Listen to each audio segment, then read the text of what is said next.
نحمد و نصلی علی رسولہ الکریم بسم اللہ الرحمن الرحیم۔ آج ہم حضرت ہود علیہ السلام پر بات کریں گے۔ اللہ تعالیٰ نے حضرت ہود علیہ السلام کو قوم عاد پر بھیجا۔ یہ قد میں لمبے تھے اور ان کے جسم چوڑے تھے۔ عاد قوم ایک خوفناک قوم لگتی تھی۔ سب سے لمبا ان میں 100 گز کا تھا اور یہ قوم بتوں کی پوجا کرتی تھی۔ اللہ تعالیٰ کو ایک نہیں مانتی تھی۔ اللہ کی باتیں سن کر بیزار ہو جاتے تھے اور پتھروں کو کاٹ کر پہاڑوں میں گھر بناتے تھے۔ یہ قوم بڑی تنگ نظر اور ظالم تھی۔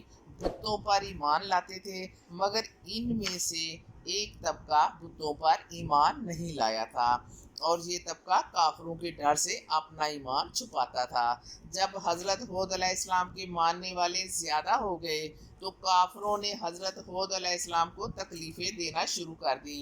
جو لوگ حضرت ہود علیہ السلام پر ایمان لا چکے تھے انہوں نے حضرت ہود علیہ السلام کو اطلاع دی۔ حضرت ہود علیہ السلام نے ان کفار کے لیے بد دعا کی۔ اس بد دعا کے نتیجے میں بارش برسنا ختم ہو گئی اور زراعت سوکھ گئی۔ 7 سال تک کفار قحط سالی کا شکار رہے۔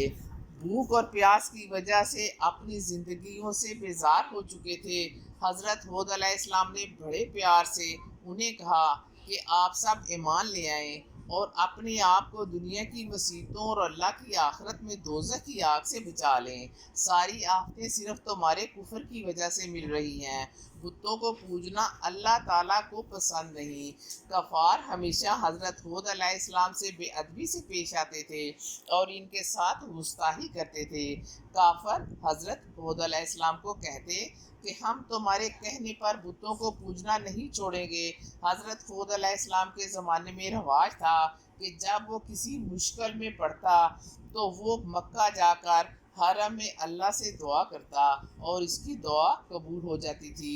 جب لوگ قوم کی ان بلاؤں میں گرفتار ہوئے تو ان میں سے 70 رئیسوں نے فیصلہ کیا کہ وہ مکہ جا کر اپنے لیے دعا کریں۔ ساری قوم نے ان کو وصیت کی کہ مکہ جا کر حرم میں دعائے استسقاء برائے رحمت مانگنے کی کوشش کرے۔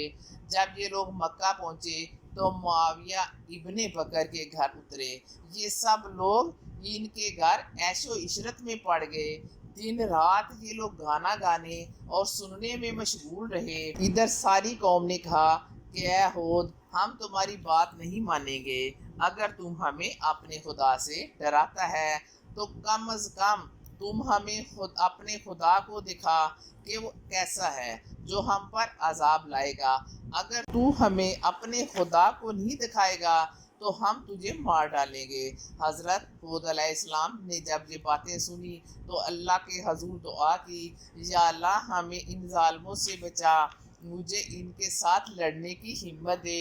اس قوم کے سردار کا نام عاد تھا۔ عاد کے زمانے سے لے کر زمانہ طوفان تک 100 برس گزرے تھے۔ طاقت اتنی زیادہ تھی اگر پتھر پر پاؤں مارتے تو اپنی جانوں تک اس میں گھس جاتے، لیکن سب کے سب نافرمان تھے اور اپنی زبانوں سے کہتے تھے کہ کون ہم سے زیادہ طاقتور ہے۔ ایک حدیث میں ہے کہ اللہ تعالیٰ نے ہود علیہ السلام کو حکم دیا کہ جو 70 لوگ تم پر ایمان لائے ہیں ان کو پہاڑ پر اپنے ساتھ لے جاؤ، اور حضرت ہود علیہ السلام ان کو پہاڑ پر لے گئے اور کہا اے عاد کی قوم، تم بہت جلد ہوا سے ہلاک ہو جاؤ گی اور بہت جلد تم پر اللہ کا عذاب نازل ہوگا۔ قوم عاد نے کہا کہ وہ کون سی ہوا ہے جو غالب آئے گی؟ تب اللہ تعالیٰ نے حضرت ہود علیہ السلام سے کہا کہ اپنی قوم سے کہہ دو، اے قوم، اپنے رب کی طرف آؤ اور اس سے اپنے گناہ بخشواؤ۔ تم اپنے رب کی طرف رجوع کرو، اللہ تعالیٰ تم پر رحمت کے پھول برسائے گا تاکہ تم گناہ کی طرف نہ جاؤ۔ قوم عاد نے کہا کہ ہم تمہیں اللہ کا رسول نہیں مانتے۔ ایک قوم کو بھیجا کہ وہ مکہ جائے تاکہ وہ وہاں سے پانی طلب کرے۔ بس 6 آدمی مکہ گئے، ان میں سے 2 مسلمان تھے۔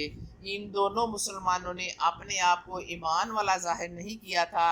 ان دونوں کے نام مزید لکیم تھے، ان کے سردار کا نام کیل تھا۔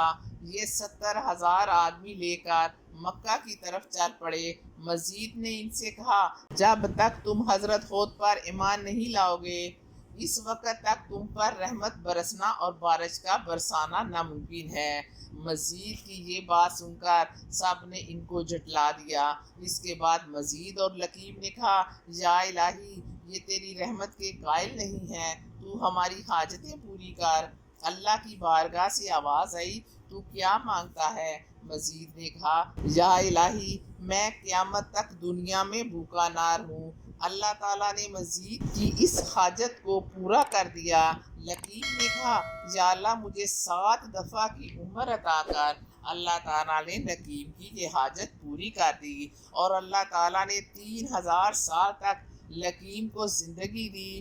اور کیل نے کہا، اے اللہ، کوئی ہماری قوم میں کبھی بیمار نہیں ہوا کہ تجھ سے شفا چاہوں، اور نہ کبھی کسی مشکل میں پڑا ہوں، لیکن قوم عاد کے لیے پانی مانگتا ہوں۔ 3 گھڑیوں کے اندر سرخ و سفید اور کالے بادل آسمان پر نظر آئے۔ اللہ تعالیٰ نے حکم دیا کہ اے کیل، تو ان تینوں میں سے جس کو چاہے چن لے۔ کیل نے سیاہ بادل چنے، یہ ابر زیادہ بارش برسائیں گے، کیونکہ سفید اور سرخ میں پانی نہیں ہوتا۔